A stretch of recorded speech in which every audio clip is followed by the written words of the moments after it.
For January the 6th, 2017, we talk about Forced Showdown, Fallout 4, Hacking the Election, and we ask you about holiday events in games. Welcome to level 179.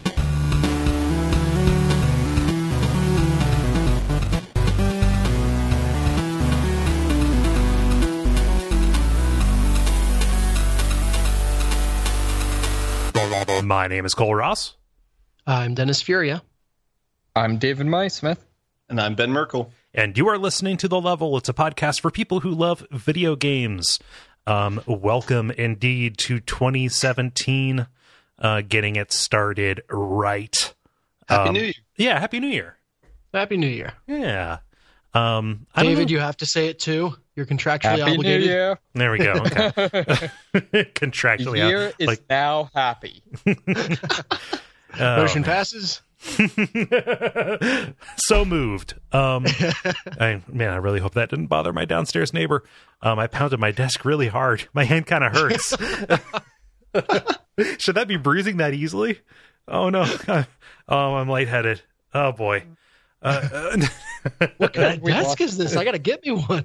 It's a solid granite desk. Unbreakable. Yeah. Had to hire a piano mover to bring it in. Oh. It absorbs sound. Nah. Also It's a sound hole. Yeah. Also hands. Yeah. You have to be very careful. You can only touch it wearing gloves. Otherwise you're pulled through it like it's the TV from Poltergeist. Nice. What happened to Kole? He's in the desk now. That's a bizarre goof to start the year with. Your wish was granted. Setting the tone right. Yeah, I don't know. I forget how to do this. We recorded 2 weeks ago. Basically, this is I'm coming off of like 2 weeks of not recording and also of not working, and my mind is fucking shot. That you remember how to talk. Yeah, I don't know anything. We tried to sign off Abject Suffering with Umbasa instead of asking a variation on who is Zoodog. It was nuts. I tell you, and I forget how we begin this show. How we're Usually, I think we say what we're going to do, and then we do it. Right, but there's banter, right? Banter quota. Oh, right, yeah. For Christmas, I got Kole a banter quota alarm in Ben's voice. It's actually a speaker on his desk that sounds Banter quota. Yeah. Have Ben help you if you go over the banter quota. Oh, there's no hope for you after that. You're done. No. That's how you get pulled into the granite zone. Yep. If you go over the banner quota, you're pulled into the granite zone and you're fucked forever. Like it's bad. I don't want to. It's no good. How was people's Christmases? Their Xmasses? It was great. Yeah, I got to see 2/3 of you guys. Yeah, and we got to play a board game, so that was fun. Yeah, I'm always for board games. Well, what was that called? Foreboding Archipelago? Yeah, something like that. I think we should just leave it at that and see how many people actually know what it is. So. Actually, did I make you second guess what the game was actually called? No, I'm Googling for Foreboding Archipelago and seeing what comes up. Yeah. See if the trademark's available. Yeah. Can make a spin-off. I'm now realizing I have no idea how to spell archipelago. I have no idea how to pronounce archipelago. I think I said archipelago because he's your friend. It's a bunch of little friends sticking up out of the water. Yeah, playing a board game. Yeah. I think even calling it a board game would be giving too much detail. Yeah, and then you guys taught me to play euchre because I've somehow I grew up in the Midwest and like euchre never took for me. So you were very patient teachers. Yeah, like everybody played it in high school, and I think somebody tried to explain it to me, but like there was drinking involved. I was like, I don't know, man. And so got to focus on one thing at a time. Yeah, but and now that you've learned how to drink, exactly now that I'm a hardened drinker, that it actually helped me. It helped me be more receptive. I was in a porous state. Mm-hmm. Yeah. Easily influenced. Quote of the night was Ben going hearts because fuck it. Yep. Yeah. No, that was a lot of fun. It was good to see you guys and hang out, and good to hang out with Jen, and we got to see Dennis's kids.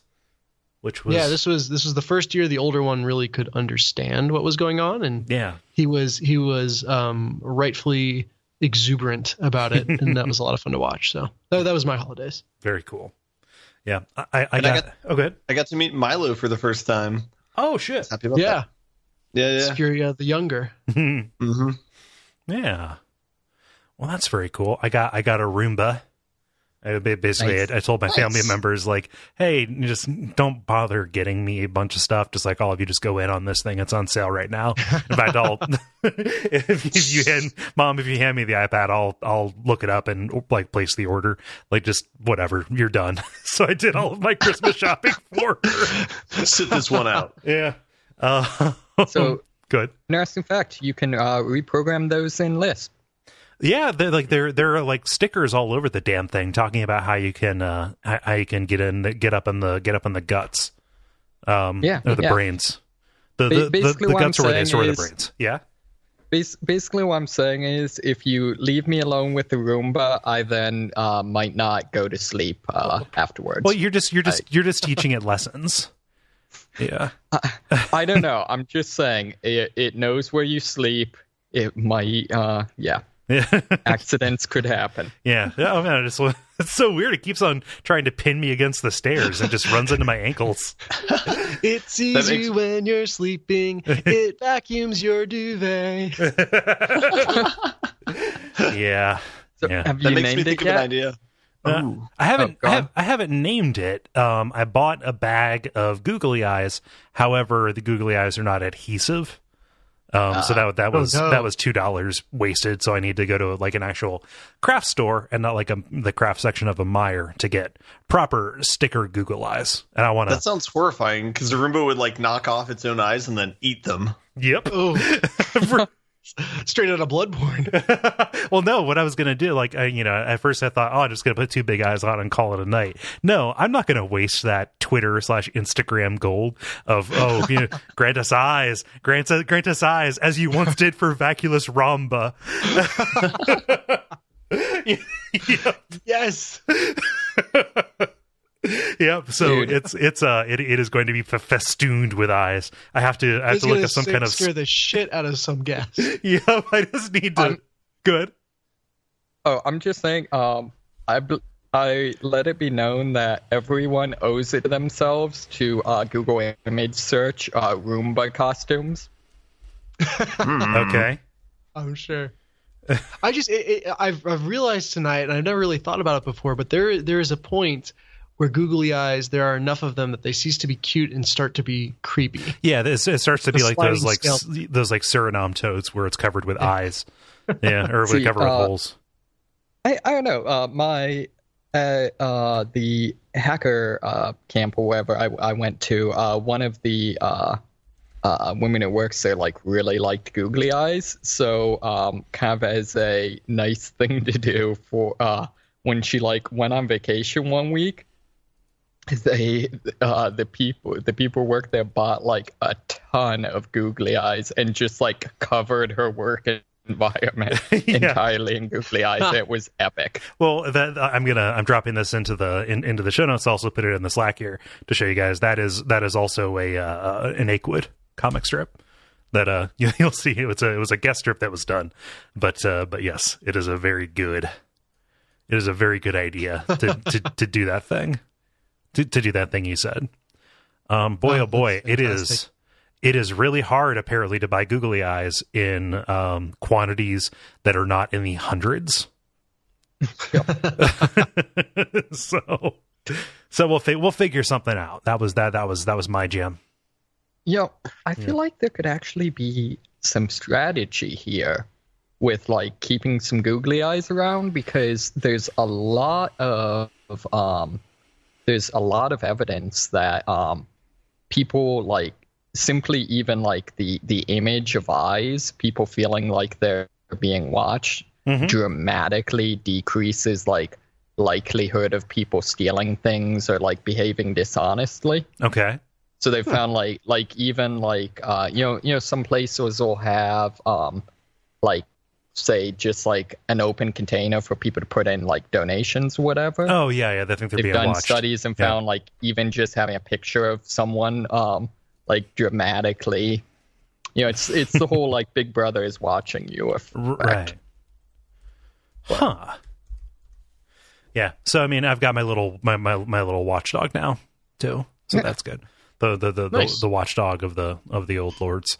Yeah. It's David, how about you? Anything going on? Did anything happen like over New Year for out there in San Francisco? I have no idea what the customs are. No, not really. I did Tai Chi in the park, which is what I do pretty much every day. Uh-huh. So, yeah, not really, honestly. I gotcha. Yeah. Yeah. Cool. Just kind of. Yeah. Just kind of You know hanging. what they say about San Francisco, the weirdness level never really changes. It's 60 degrees weird on one day, 60 degrees weird on another day, and just kind of stays there all year, no matter the holidays. Yeah. Yeah, that seems pretty accurate. Yeah. Well, I feel like banter has been achieved. Banter quota. Banter. Yeah, thank you. I mean, thank you, Dennis, for giving me that. I pressed the button. Here, let me try it again. Banter quota. Yep. So yeah, we've got the usual kind of show for you, the brief, the multiplayer, and the grind.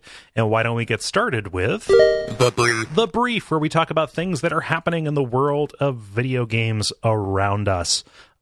David, you've got a story here that is timely, and also pretty funny. So I want you to tell me what's up. Yeah, so CNN did a news story about the whole thing with Russia hacking the DNC, Democratic National Committee's accounts in order to influence the election. And I actually haven't seen the original story, but I'm assuming it was, kind of about the back and forth on, whether or not, what's going to happen in terms of investigation. And then also, that's not really the interesting part of the story. Yeah. That's the horrifying part of the story, yeah, but that's not the scary part. Yeah, that's not the interesting part. The interesting part is that they had, their stock video running in the background, and someone noticed that the stock video was actually video of someone playing the hacking mini game from Fallout 4. So that was kind of a big, embarrassing kerfluffle and, that sort of thing. Although, actually, I had only intended to talk about that. But I just kind of, right before we started, pulled up the first article I could find from Hacker News. And it's actually a really interesting article arguing that, basically as they say, people should cut them some slack. Because if you think about it, like, what are you going to put in a video of a hacking story? Like, actual hacking is just like someone sitting in front of a command prompt for hours on end. Like like the only alternative was either like pseudo matrix graphics or like some like super stereotypical like pasty nerdy guy in a hoodie. Like there really are no good options. This is actually more or less about as good as anything else. Yeah. I'm outraged they didn't use Deus Ex hacking. Just have to collect the nodes. You have to go after the S. I'm outraged they didn't use the Shadowrun Genesis hacking, which is a naked silver man flying through cyberspace. Yeah, that's a problem that I ran into at my day job back when I used to make videos about technology stuff like this. And it's like, oh, there are only so many ways you can visualize even just like programming. Sure. Like it's you got somebody typing on a keyboard. You've got like somebody like at a whiteboard like diagramming something out. For data, you just have a whole bunch of cubes or like a big C of something, or ones and zeros. Like for it's weird because the goofiness of the source aside, really all you have to do to connote any kind of like hacking, and especially any kind of like unsavory computing, is just show green text on black. Right. Oh yeah, sure. Which is funny because that's actually what my programming environment looks like. Like, we actually use that, guys. Yeah. I swear I'm not, like, invading the Pentagon. Yeah. Wait, I thought it looked like the Watch Dogs thing with the white wireframes over everything and randomly taking down city blocks, like trench coats and masks and everything. I'm just going to take this Google image search and put that in the show notes as well. All right. Stock photo programming. Oh boy. Oh boy. Yeah. Not gonna dwell on that too much, aside from saying just, hey, go check out this link because it's very funny. A lot of shallow focus, a lot of writing on glass. I'm impressed by the number of women there are in these images. That's good. It's that's actually right. Good. That's actually something. One of the things they mentioned in here is that, you know, at least this wasn't like just the exclusive stereotype of, like, you know, every stock hacker is some dude. Mm-hmm. And I mean, let's be honest, some white dude. Right. Like, so I mean, at the very least, this wasn't stereotypical. I mean, yeah. If like any stock imagery will always have at least one man, one woman, one person of color, one person in a wheelchair, like that. Like just that. Like, I'm all. I was about to say something that made me sound like a much worse person than I am. I was about to say I'm all for diversity, but which of course is just a ridiculous thing to say, because obviously you would be. But it is taken to a ridiculous degree that is almost like borderline insulting in most stock footage.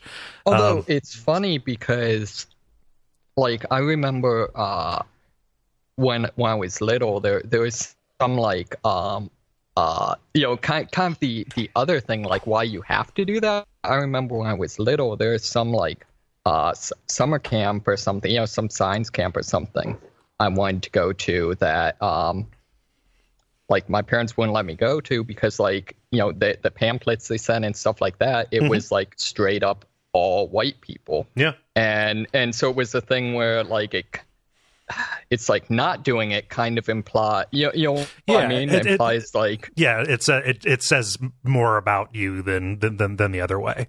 Yeah, it's totally a good thing, but also I laugh at it, and that probably makes me a bad person. Stock imagery, where everyone is a token something. Right? Yeah. Oh man, what was it? The Onion that did like the video series on like stock stock imagery, stuff like that. Maybe I didn't see that one. It's kind of like The Simpsons, where they have made fun of everything. Right. Right. Yeah. Yeah. No, that's so I don't know. Like sometimes at work when we're bored or if a meeting ends early, we'll just look up stock footage, because usually all those databases are tagged in a pretty funny way. Usually a good one is like impotence to put in, because it's almost always like an upset looking dude and like a disappointed looking woman in bed or something like that. It's pretty great. But yeah, I mean, yes, computer stuff is very hard to get across, although it's still funny that they did that. And you know, it says a little bit more that people just kind of like identified it too. It's like, yeah. Speaking of tricky geopolitical things as they relate to games, Dennis, tell me about Iran and Clash of Clans. I will. I just heard a big crash in the kitchen, so I'm going to check on that real quick. Okie doke.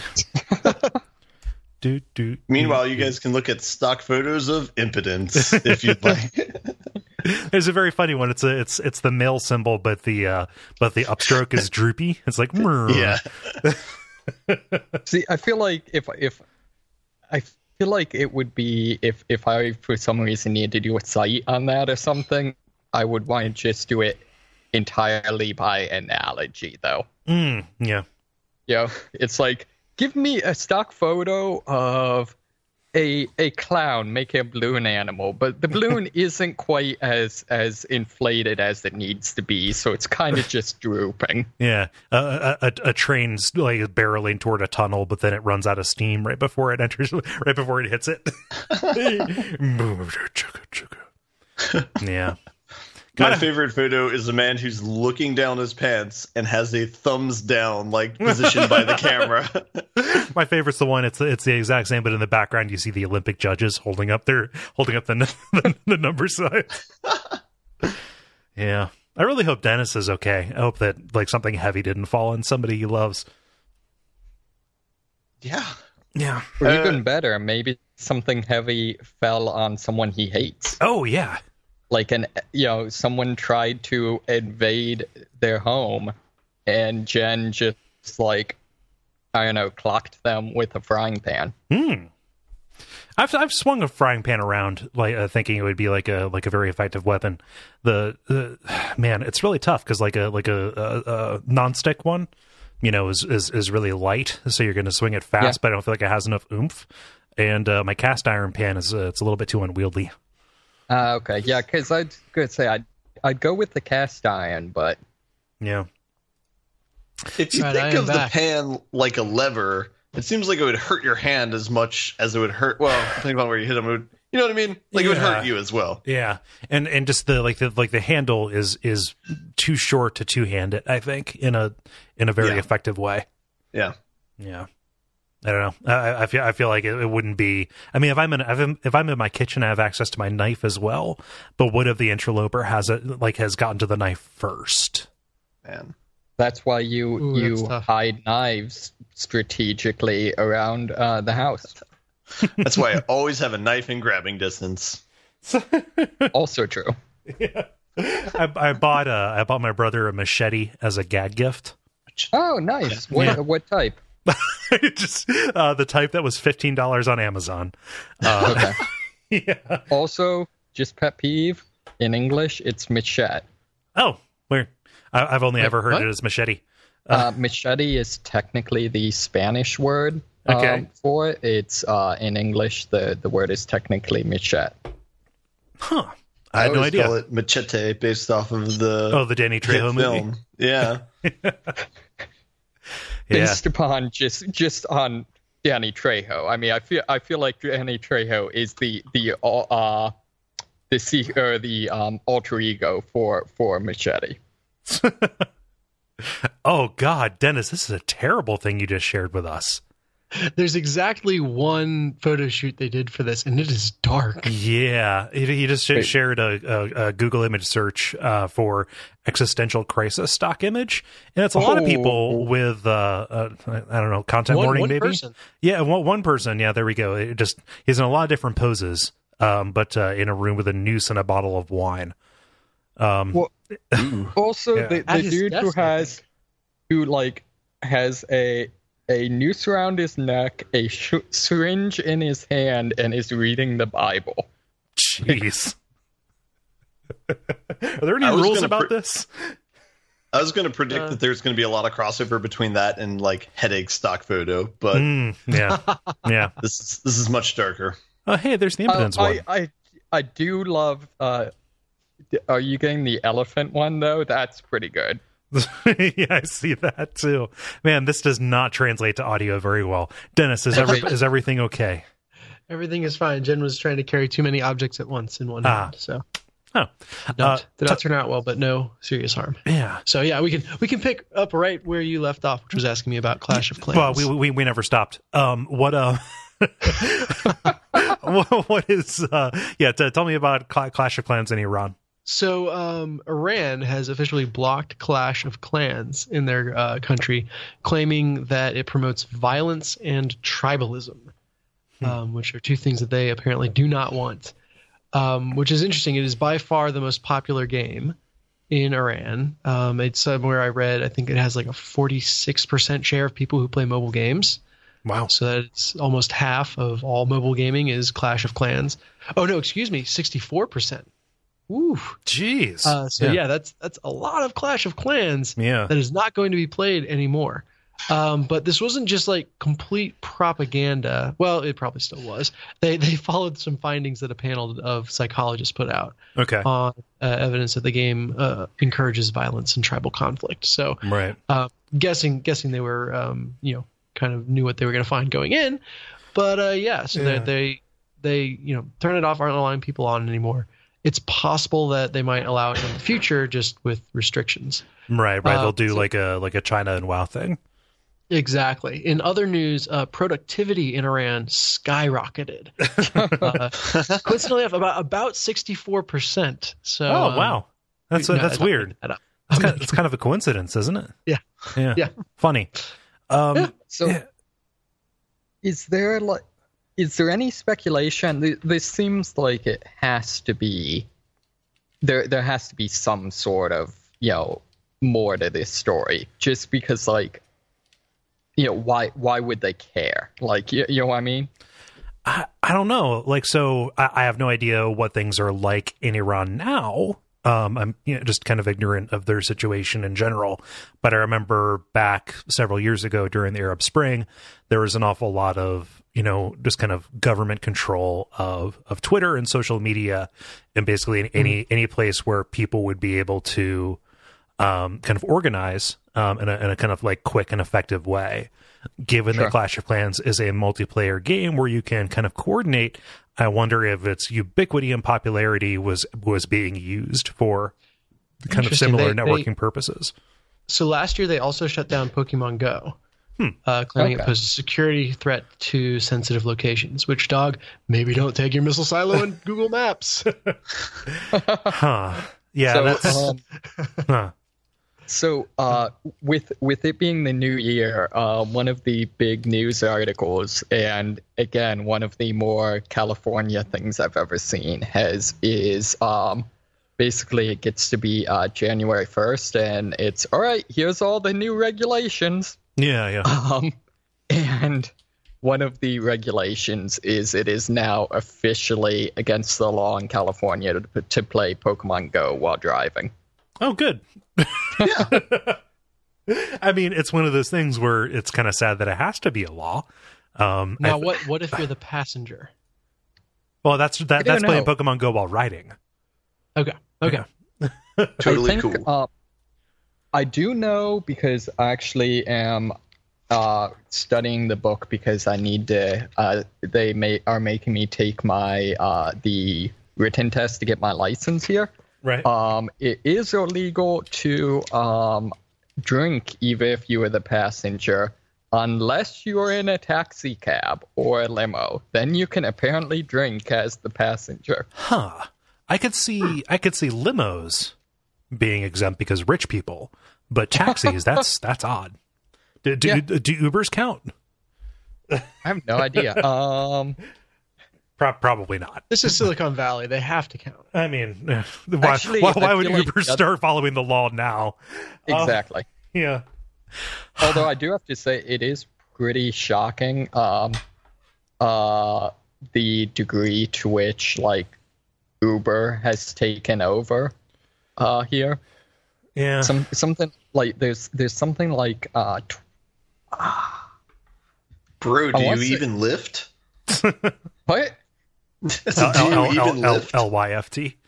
Yeah. Sorry, I'm pulling up. Yes, there are 37,000 Lyft and Uber drivers in San Francisco. Holy shit.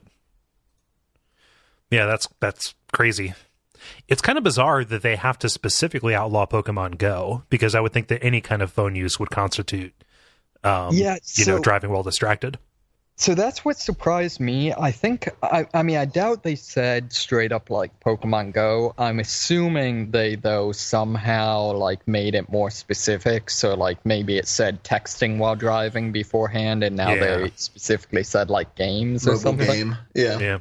I do just kind of like the image, though, of just chasing Pikachu down in my Jeep. It's like one of those movies, where you have the crazy trophy hunter, and he's standing up in the Jeep with the scoped rifle, just taking shots as the creature runs away. I'm imagining that, except it's just me like chucking Pokeballs as like Pikachu runs in terror. Yeah, you just have to like just run him into a blind alley, and then just there you go, dead end. Emphasis on dead. Now I've got your pelt. I can make you into candy. Yeah, I wouldn't want to be the person who tries to lay down the Airbud card on whatever, policeman pulls you over. Well, there's nothing on the rule book that says. Yeah. Come on, man. I'll trade you my Raichu. Just let me off. Raichu is a garbage Pokemon. To be fair, though, if Far Cry has taught me anything, I think if you ever did get Pikachu's belt, it would allow you it would allow you to carry more batteries. It even recharges them. Yeah. So I guess this Clash of Clans news is just really good news for anybody who makes a Clash of Clans clone. That is a very difficult thing to say. COCC? Yeah, I was wondering if even if one of the factions was like a Persian faction or something like that, but it looks like it's straight up like European fantasy type thing. Huh. Yeah, well, I also wondered if there was like historical context of maybe tribalism is a little bit more of a thing that they have to deal with in Iran. And I wasn't sure if that, made things more sensitive, but they'll have to find something else to waste their time with when they should be working. Plenty of options. Mm-hmm. Yeah.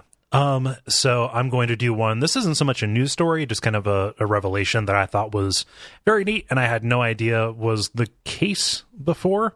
So over Christmas, Carrie Fisher passed away. Very sad and all of that. But one thing that I didn't know is that Carrie Fisher did voice work in Dishonored. Really? I did not know that either. No, not Dishonored 2, but Dishonored 1. Yeah, in Dishonored 1. So one of the the voiceover director, Harvey Smith, was he tweeted, again, just in the rush of memorials and stuff like that, saying she was really funny to work with and very fun. It's a super hidden thing. Like she's a voice of an overseer. Overseers are a thing in Dishonored shit.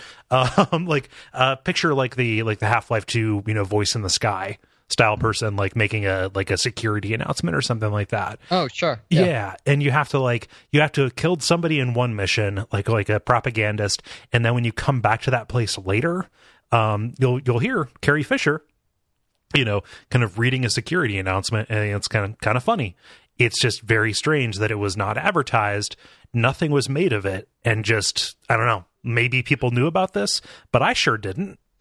Yeah, well, it strikes me like, is it an Easter egg? I think because that could be cool. I think so, but she doesn't do voiceover work. I think the only, according to this article, the only Star Wars video game voiceover work that she did was for the Lego Star Wars Force Awakens game, where she just grunted and stuff.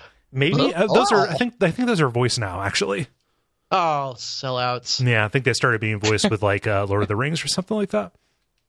Yeah, no, I do feel like they lost something with that.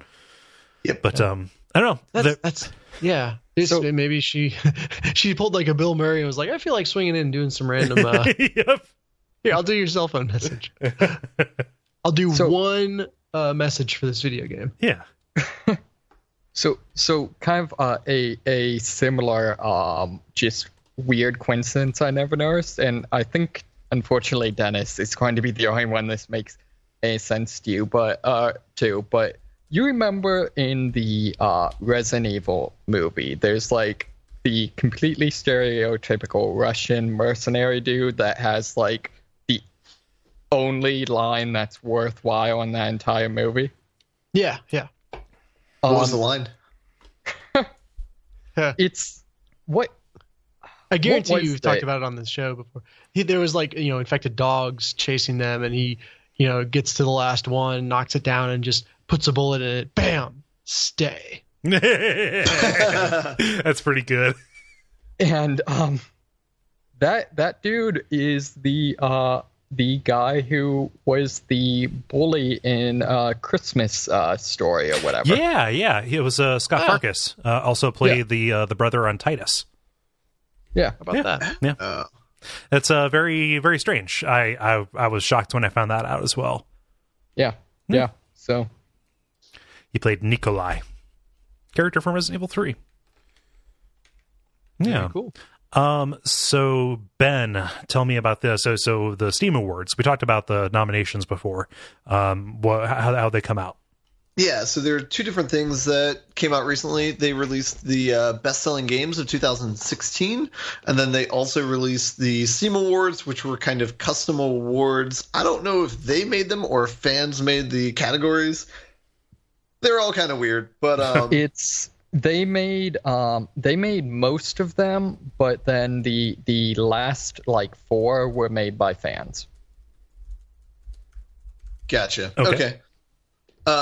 So first I wanted to do the top games of the year. A lot of them are games that may not have even came out this year.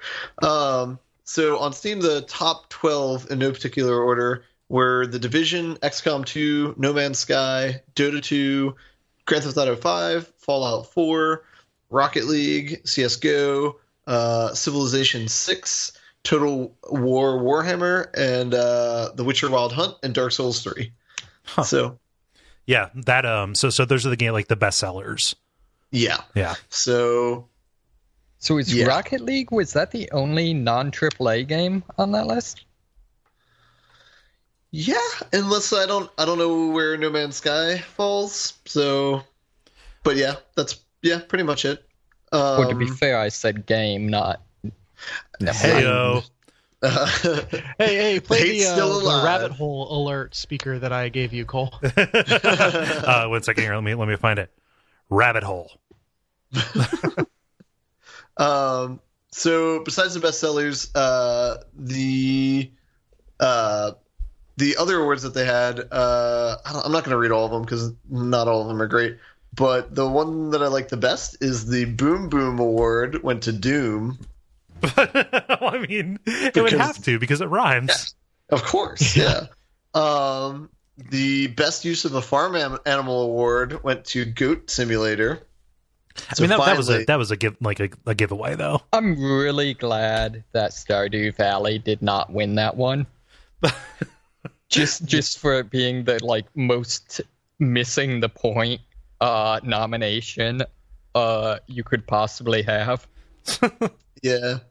One that I thought was interesting is they had a Better with Friends award, so basically best co-op game, and that went to Left 4 Dead 2, which I agree is a good game. I was just kind of surprised. I don't know, for me it's always Rocket League, but I guess not everybody, that might not have hit critical mass yet. And yeah, I don't know. Yeah. The only one I saw that I disagreed with or whatever was that Life is Strange did not win like most depressing game or whatever category was.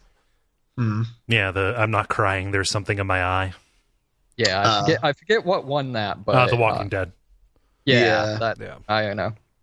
If they're talking about season 1, which is my own experience with the game, I could totally understand them winning that award. Yeah. It's weird because like I don't know. I about said something very, very obvious, which is this is a popularity contest. I would not have expected Grand Theft Auto 5 to top as many lists as it did.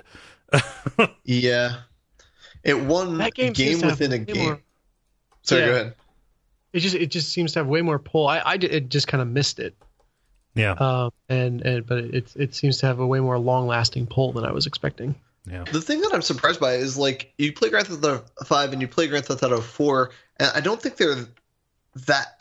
I don't think they're as different as in what their popularity is. You know what I mean? Like a lot of people bounced off of Grand Theft Auto 4, but then a lot of people just dig the California environment. I guess maybe.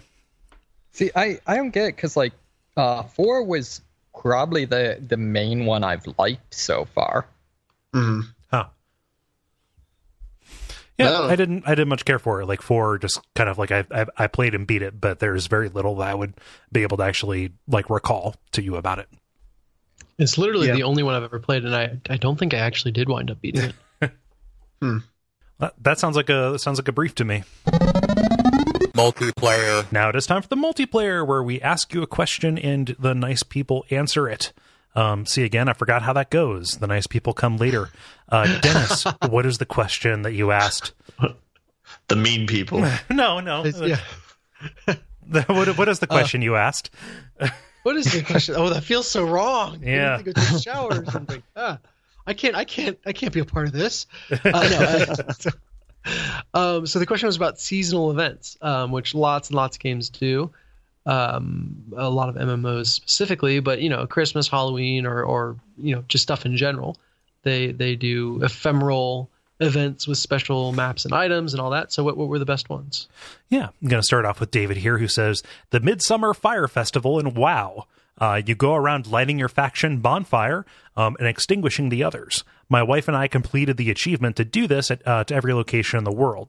My wife was too low level at the time to have a flying mount, and it was before the ones with a passenger seat existed.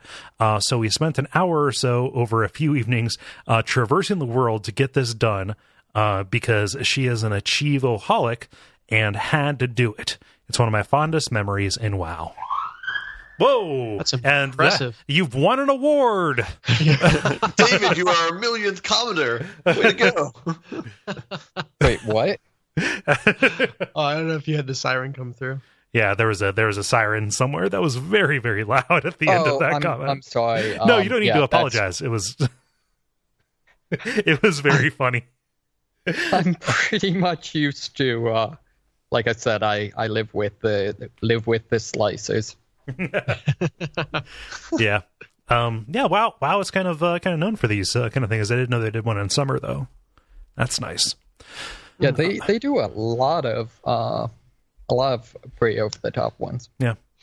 Sorry, that was like the most boring thing I could have said. Ben, what does Corbin say? Corbin says, I agree with David. The World of Warcraft holidays are always super well done. My favorite is the Hallows End for Halloween. There's trick-or-treat buckets all over the place, and there's a special headless horseman boss who speaks in verse. Sounds pretty cool. Dig that. Love the spooky shit. I'll take rhyming characters in any game. Yeah. Funny enough, there's you to Child of Light. Or Deadly Premonition. Yeah. Random aside, in Divinity Original Sin, you walk into a place where there is a mage who talks. He's like the rhyming wizard or something like that. But he's a terrible, terrible rhymer, and none of his verse has very good meter. But he's like, yeah, the room is totally trapped. If you don't, if you move, it'll blow you over the map. And like he's just really terrible. It's like this guy's not for real. There's no way. And then I moved in, and of course the room actually was trapped and blew us to smithereens. So, bad rhymer, great with explosives. Yeah. Yeah. Let's see here. David, what does Michael say?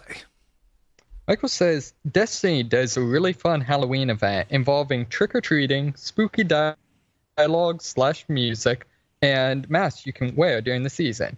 This year's players were able to get a flying broomstick as a vehicle. Runner-up goes to Warframe's Tenenbaum holiday event going on right now. The developer is encouraging players to give out presents to other players. The more presents give out, the community gets more rewards, and the company will donate more money to the Boys and Girls Club of London. Oh, that's nice. That's kind of cool. Huh. Yeah. I also don't want the Tenno-bomb pun to go unnoticed, since the characters that you play as are technically called Tenno. Oh, okay. Okay. Yeah, I missed that. I don't know that game. Well, I mean, you were just filling in helpful context. I don't know if that was I don't know if that's worthy of a rim shot. I appreciate. I mean, I won't take it away from you, but I won't take it away from you, but I also might not include it in the episode. Right. So. It's a vicarious rim shot. I'm gonna leave. I mean, I'm gonna leave me chastising him because people need to know you did something wrong. But gotta know we what have the standards show on this is. podcast. Dennis, what does Franz say? Yeah, Franz says the Secret World has amazing Halloween content. One year started with visions of eyeless kittens and ominous chanting, and concluded with a fight against a bipedal cat god in Stonehenge. I want to play this game now. While another year had you visiting Krampus in Jotunheim.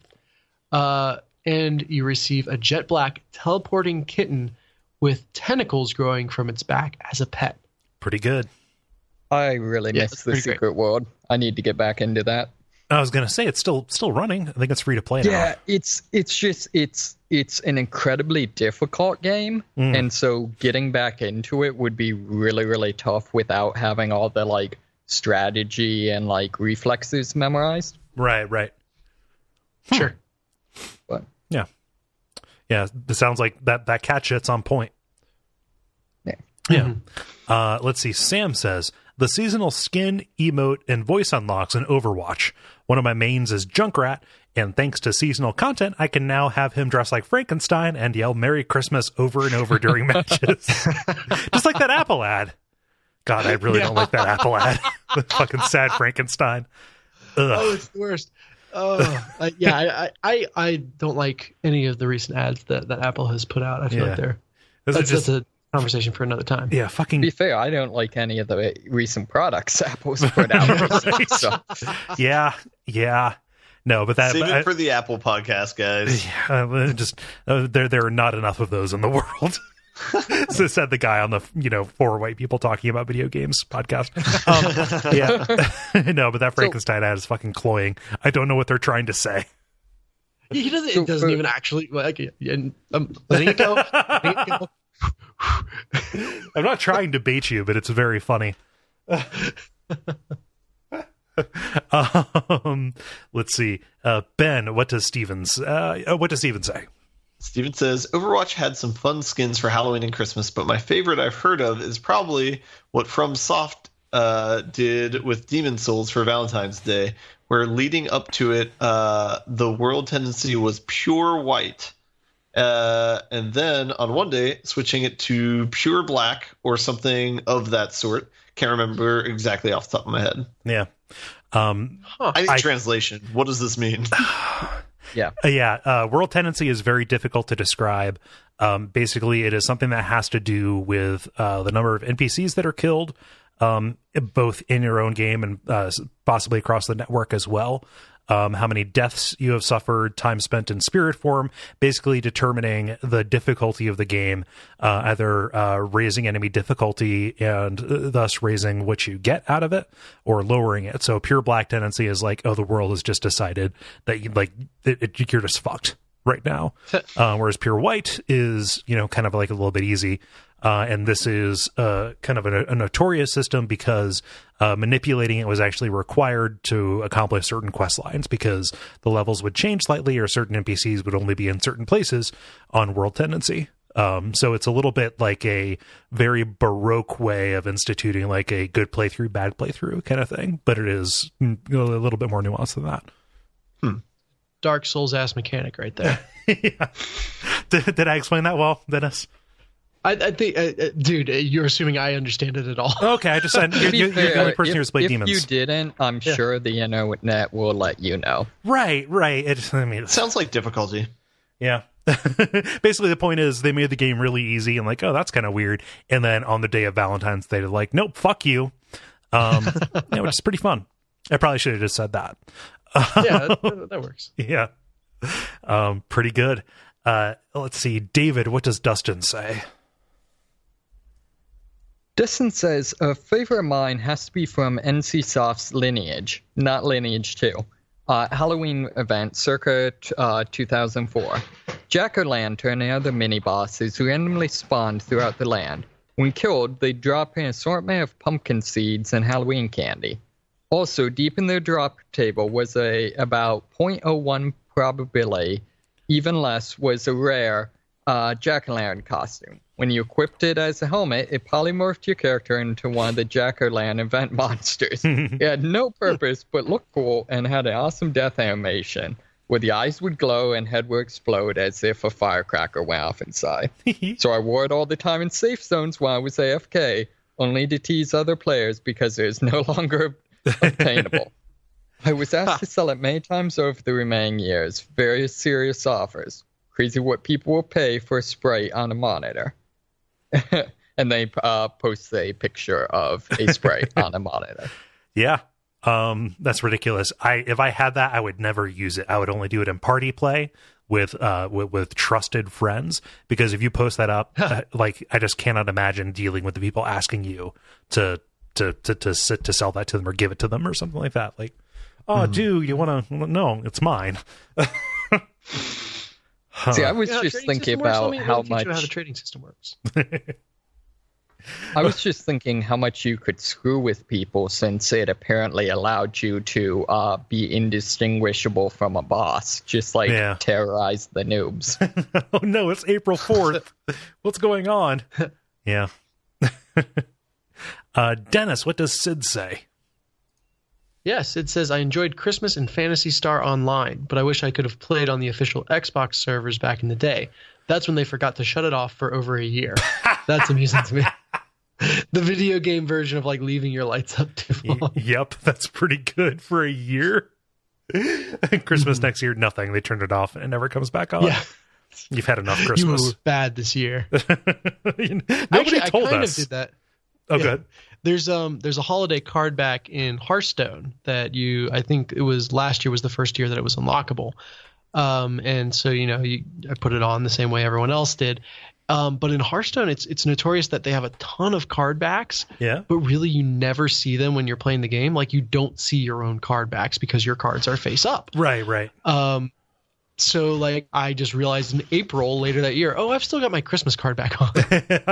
Walking around like a chump. This year I was vigilant. Yeah, January 2nd, that shit came down. Back to the pirate card back. Anyway, yeah. Huh. Greg says, I've enjoyed all of the Christmas and Halloween stuff that MMORPGs have done, such as in WoW, Final Fantasy XIV, Star Trek Online, and others. Also, it's not strictly holiday connected, but the levels in the Kingdom Hearts games based off of The Nightmare Before Christmas were very well done and matched the holiday perfectly with theming and graphics. Yeah. I don't think I've played that. I mean, Kingdom Hearts. No. Yep. I'm happy you enjoyed it. Yeah. I don't have anything more to add because I don't know what they did in Star Trek or Final Fantasy. I assume it was cool. And Christmas exists in Star Trek universe, right? Oh, it has to. Or there has to be some kind of bullshit like Klingon Life Day or something like that. Well, Earth is like a real thing in Star Trek, right? I think so. Yep. Yeah. Federation headquarters is San Francisco. Huh. There you go. See? Finally here, Ben, what does Tim say? Tim says, Christmas tree decorations on the farmable forest in Warcraft 2. It's a small touch, but it makes the snow maps feel like war has come to the North Pole. Indeed. That's great. I would buy that game. Oh, War on the North Pole? Yeah, just a game where it was like Santa Claus. It would be like all of those Christmas movies where Santa Claus has to save the holidays. Right, except in this case it's literally like he has to save the holidays from, I don't know, like ISIS or someone. Just like Call of Duty Santa. No, what you're describing is like Bill O'Reilly's War on Christmas. Like one of the generals is Kirk Cameron. That would be the best name. It's terrible. It would have to that would be perfect. The name would just be War on Christmas. It would just be Santa Claus raising, like, it would be XCOM for Christmas.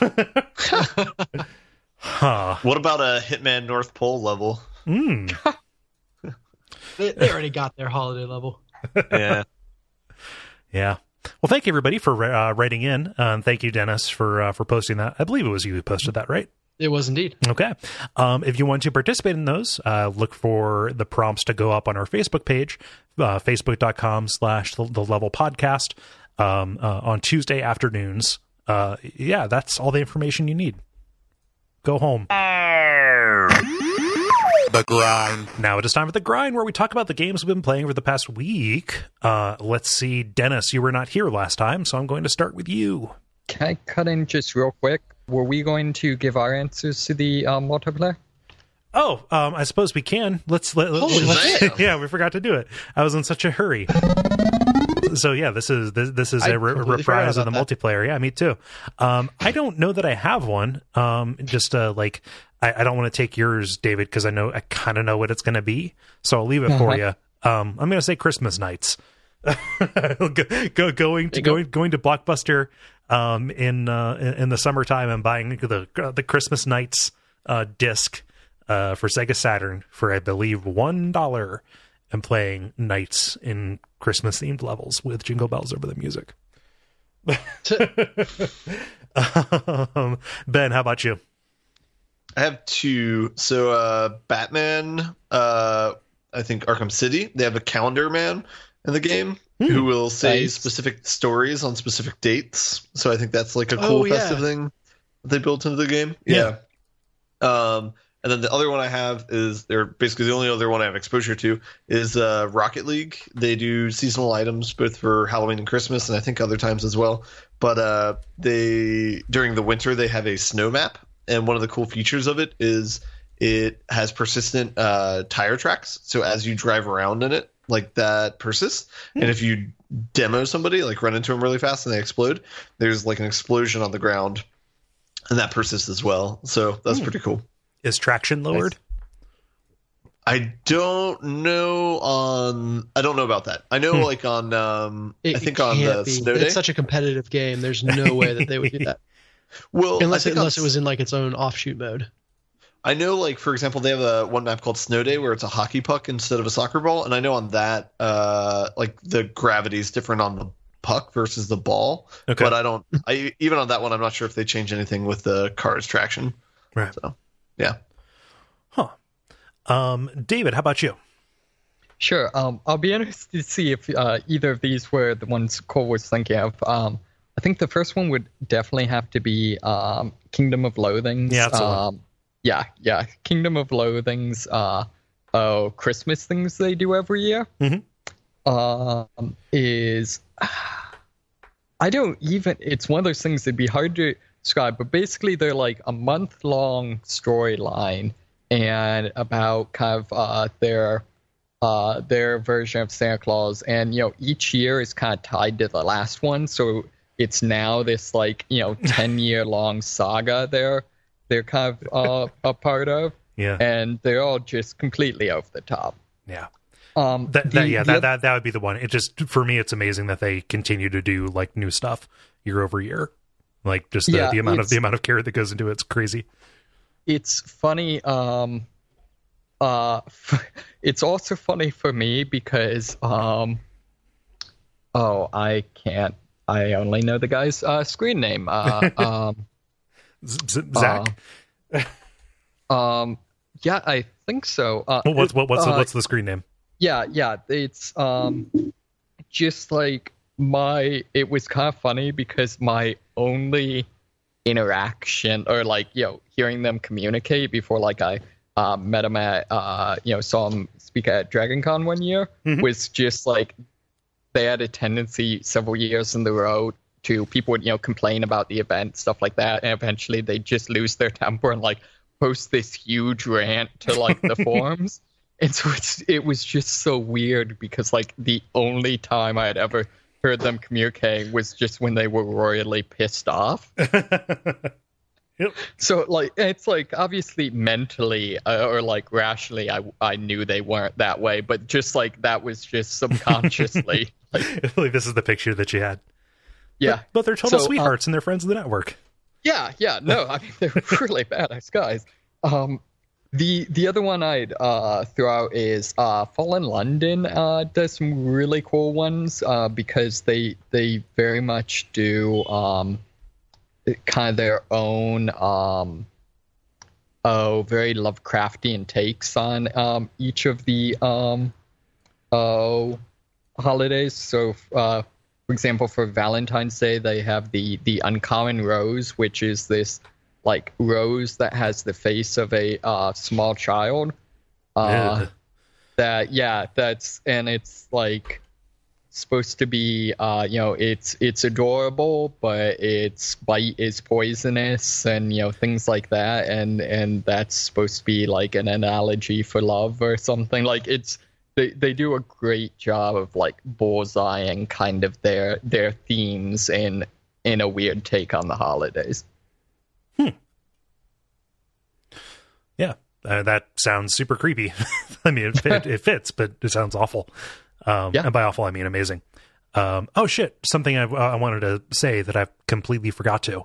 The Team Fortress 2 Halloween stuff. I never did it when it was contemporary because I stopped playing before they started doing it.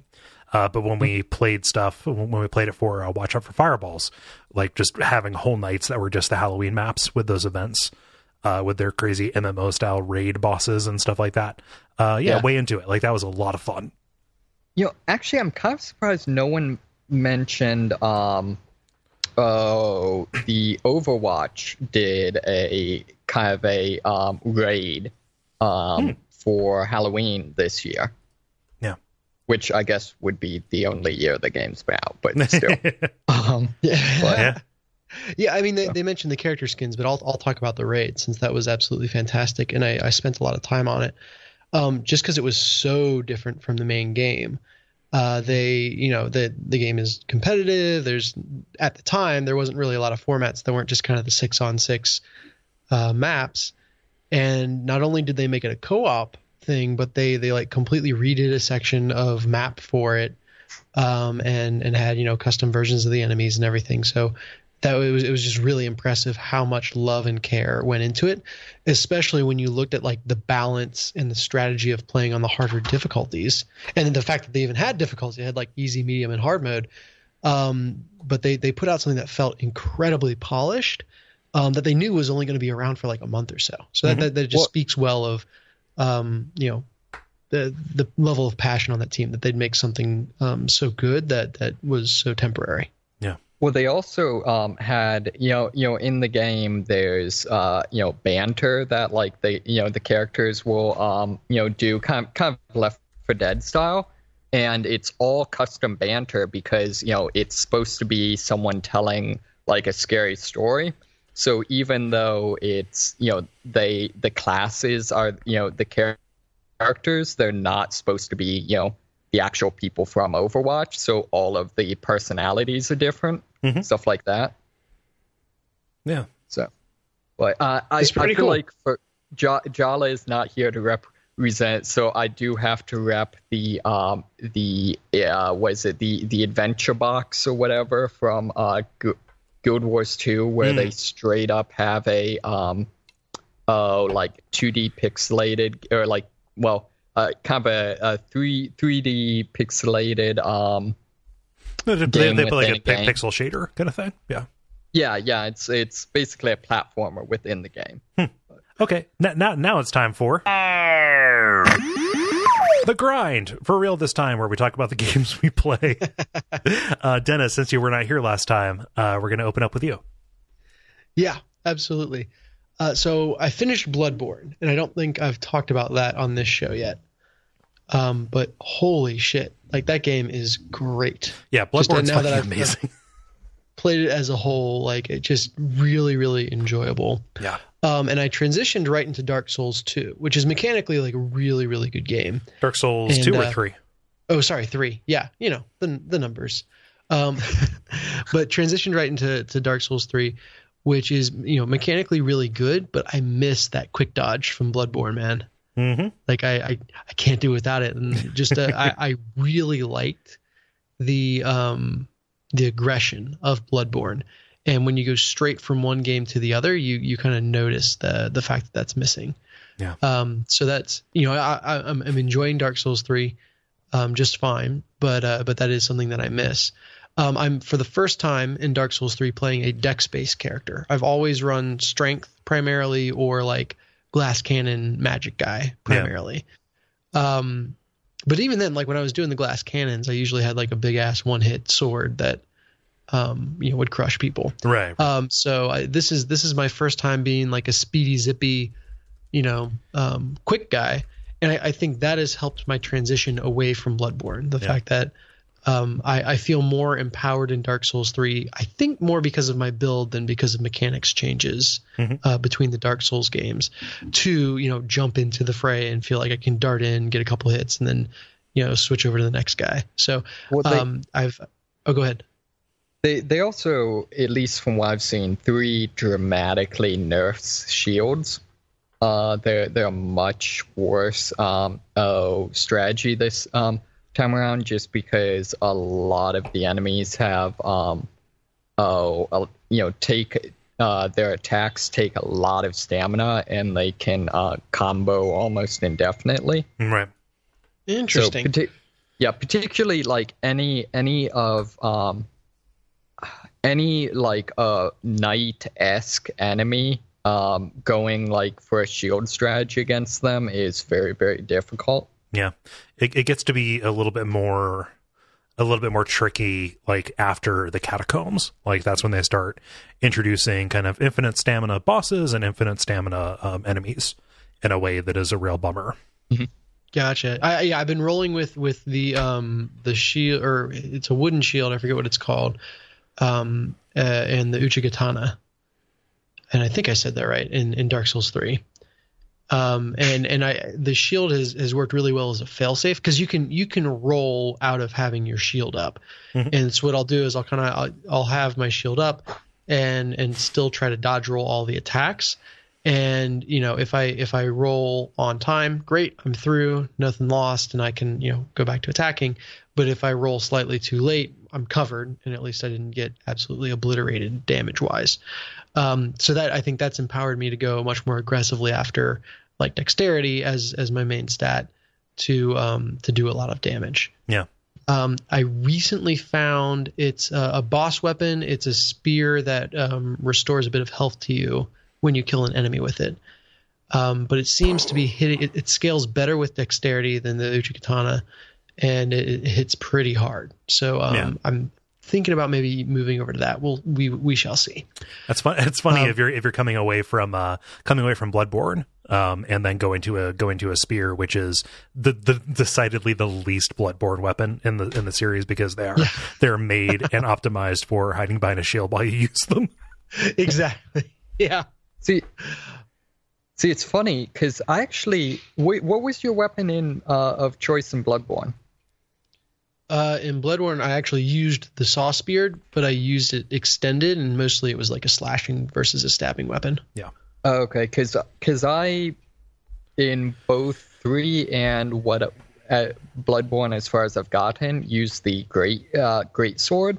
So I actually, I don't know, the combat styles don't seem that much different to me, but I don't know. And kind of interesting, but the big thing I missed was actually the regain system. Yeah. I missed that for sure. Ironically enough, like it actually didn't do that much for me in Bloodborne, but did a lot. Like I really wish I had it in Dark Souls. Just kind of the difference in flow or whatever.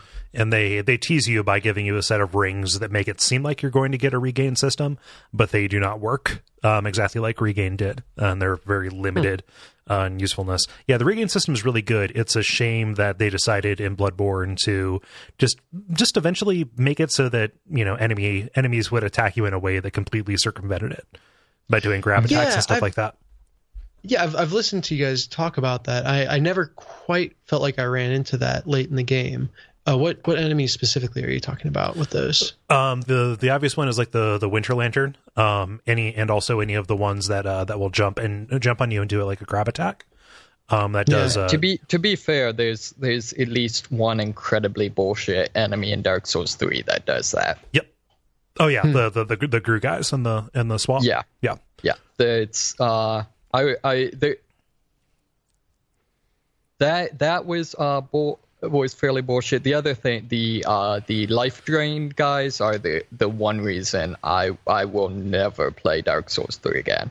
As much as I love it, just like getting through that stage just isn't worth it. Oh, the Earthhill dungeons. Yeah, like it's just such a bullshit level. Yeah, I think I have yet to hit it. I'm in the Farron's Keep swamp, whatever that is. Which is I liked the forest from Bloodborne better. I think the forest in Bloodborne is my favorite area in any Souls game still. But the poison swamp in Dark Souls 1 was just terrifying to me. and I'd always just get through it as quickly as I could and never wanted to spend any time there. Yeah. I like explored every nook and cranny of this swamp and enjoyed it a lot more. So I feel like that's a really well done area. Yeah. Yeah, I think that's maybe my favorite area in the game, just because of I know, I feel like it's one of the best for like exploration. Mm-hmm. Yeah, it's good stuff. So I feel like it is, and I know, Kole, you guys cover this in detail. By the way, if you don't know, we also do the network also does a podcast on the Dark Souls series. Yeah, it's called Bonfire Side Chat. Yeah. To be fair, check that out. if you don't know, we this also chat. do some podcasts where we don't talk about Dark Souls. Oh boy, that's a can That's you our name which one Applecast. it is? Yeah. Yeah, Applecast. Well, Yeah. we have the pitch, right? Yeah, but they had a whole episode that was nothing but Dark Souls puns. Yep, the Estes Eatery. Yep. The Last Bastion. And I assure you, in our Bastion episode, we talked about Dark Souls. Yeah.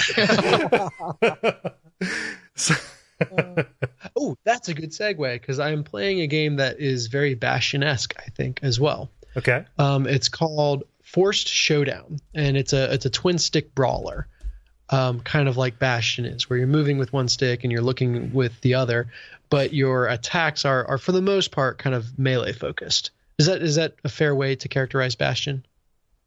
I would call Bastion a little bit more of a Bastion is like a semi twin stick. There's so many ways you can control Bastion. It's like if Zelda was designed potentially around having a second stick for some of the weapons and stuff. Yeah. For whatever reason, I bounced off of Bastion hard, and I think it's because I was playing with a mouse and keyboard and not a controller.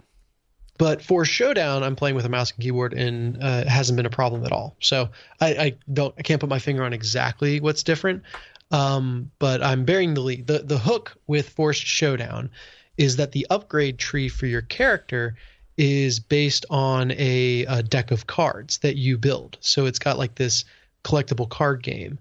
And every battle that you go through has a series of stages. And between each stage, you get to look at your hand, play a card based on how much mana you have, and kind of, decide how to upgrade your character based on how things are playing out and what you draw, which scratches a really, really prominent itch for me, the Hearthstone itch. You're a card boy. In a cool way. Yeah, I'm a card boy. That's right. And so that's been a ton of fun. Ben, I think I got this from you over the holidays, so thank you. No problem. It is a case study in... Oh, go ahead. I was going to say, I purposely bought non-Dark Souls related games for everybody for the holidays who's related to the podcast. Now let me tell you how it's like Dark Souls. Oh, no. What have I done? But it is a case study in how to use randomness well in a game. So, each time you do a run, it's kind of got roguelite aspects to it. But the arenas that you fight through are randomly generated. So, the room segments where the enemies are placed and everything is randomly generated, and that follows an arc. But when you start, you get served up 4 potential battles to go through. And each one has a set of special modifiers assigned to it. So you can kind of look at those and decide which ones you want to take. Versus just having LOL random shoved down your throat. You have a little bit of control over it. And then just the way they've, I don't know how the exact algorithm works, but the way they've built it, the level design always feels really good. I have yet to get dropped into a randomly designed level that feels like it was worse for wear for being created by an algorithm. So they did that part of it was just on point, even though it's technically random. And then of course there's the randomness of a card game where it's random what cards you draw. But you get a mulligan phase at the start where you can hopefully improve your opening hand. And you also choose what goes into your deck, period. And that creates a really interesting set of, decisions where even there's, I think, 5 characters in the game, but each character, depending on what deck you build for them, can play very differently. So, the Squire of Light is the first one that you get. And one of his attacks is just like an explosion around him that knocks everyone back. Mm-hmm. But there are cards that cause that to have more damage and cause it to trigger multiple times in a row. Yeah. And so you can do an entire build focused around that, where you don't care about any of your other attacks. You're just going to run to wherever the most enemies are, hit this button, and just watch everyone get repeatedly blown up around you. You can also go like a speed and critical hit path with him as well, since another one of his attacks is just a beam of light that continually hits. Right. So it's like speccing a subclass in an MMO. Like, I am a cleric, but I specialize in doing damage over time stuff. Exactly. Like you got it. So it scratches that itch as well. This game scratches so many itches. I'm absolutely loving it. So that's the way it's laid out. So you get to your choice of 2 of the 4 levels or battles that it offers you. There's 10 or so randomly generated arenas within each battle, and then once you clear the end boss of that, for 2 of them, you can advance further into the run.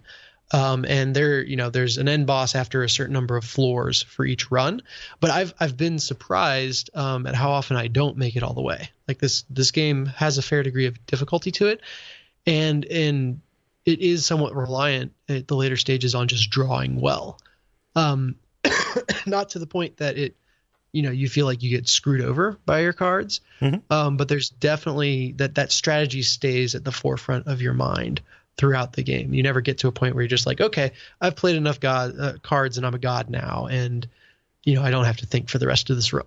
Right. Because even if you get to that point within a battle, you're going to win that battle, and then you start all over in the next one.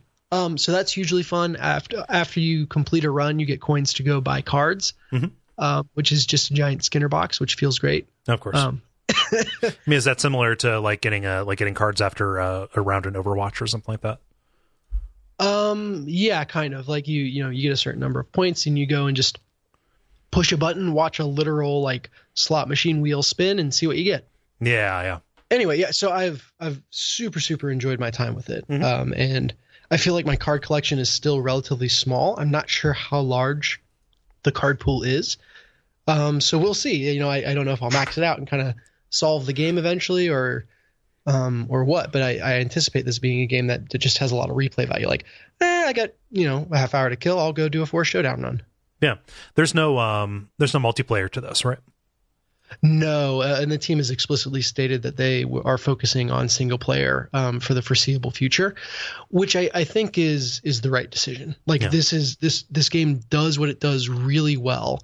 And it is balanced really well. Like I said, there's a lot of random elements to this, and they do a really good job of making it fun randomness and randomness that you can play around. And I feel like you would have to completely rebalance things if you were going for the multiplayer angle. Yeah. So. I've played other things. Oh, go ahead. Sorry. This is going to be kind of a low. It's going to sound like a loaded question. Does the art style work for you? The tone works for me in that it's a little bit silly. For example, I unlocked a card that was titled the Dropkick of Persuasion. Okay. So that there's a little bit of silliness to the tone, and they don't invest any time in explaining why you're doing this or whatever. It's just you're in an arena and it's a TV show, and fight, have fun. So that works for me, and I think that's the level of thinking I want to be doing when I'm blowing people away. Right. The art style is hasn't really made an impression on me. Yeah, it's very Blizzard derivative, and that's the reason why I asked that question. Even down to like the card art, it feels very Hearthstone. The 3D art on the brawler side of things, it feels very kind of Warcraft light. It kind of strikes me as being a little bit uninspired, but like if it stays out of the way, then obviously it serves the purpose of it serves its purpose. So yeah, and I won't call it the good fortune, but in this specific example, I'm not very familiar with Warcraft or World of Warcraft. Oh yeah, which means that those would not faze me. Right. Though I now that you mention it, I won't deny it. I'm sorry, I didn't mean to. It doesn't ruin anything. Like you said, it stays out of the way. Yeah. And in some essence, I imagine the team was like, hey, let's imitate something that's functional, and then the actual mechanics are going to be where we stand apart. Yeah. Which is wise. Mm-hmm. Yeah. Yeah. I've been playing more, but I will space it out a little bit over the next couple weeks. Mm-hmm. Cool. I'll do mine real quick, just because I can't say very much, and I'll just kind of get it out of the way. So it's been a very Dishonored holiday for me. Basically, I beat both of the DLCs in like a day when I got back. Oh wow! When I got back into town, they're 5 hours a piece. Yeah, that's a bit much, isn't it? Huh? That's a job. Yeah. But I just sat down and I was like, fuck it, I'm going to do it because I want to play Dishonored 2. And I was told that it leads one leads into the other, not realizing that, the games, the DLCs in Dishonored 2 share an antagonist, which is very strange. But now this was it they lead into each other as in like you got drawn in and kind of lost track of time at the end, or was this like a slog? No, it wasn't a slog. I just decided I decided like I have the energy for it, so I'm going to do it. Cool. Yeah. But no, like when I say it leads in, like people told me, oh, you want to play the DLCs, A, because they're good, and B, because it provides context for things that happen in Dishonored 2. But yeah, it is an incredibly direct connection. And if you haven't played them, like they're in the definitive edition, it runs on modern hardware, etc. Play them. They're very good. Different enough from the baseline, Dishonored, gameplay. Playing as a separate character, the blink has a time stop kind of feature to it. So as you're aiming it, as long as you're standing still, everything will be kind of like frozen around you, to the point where like you can blink out of a jump if you time it right, which is kind of crazy.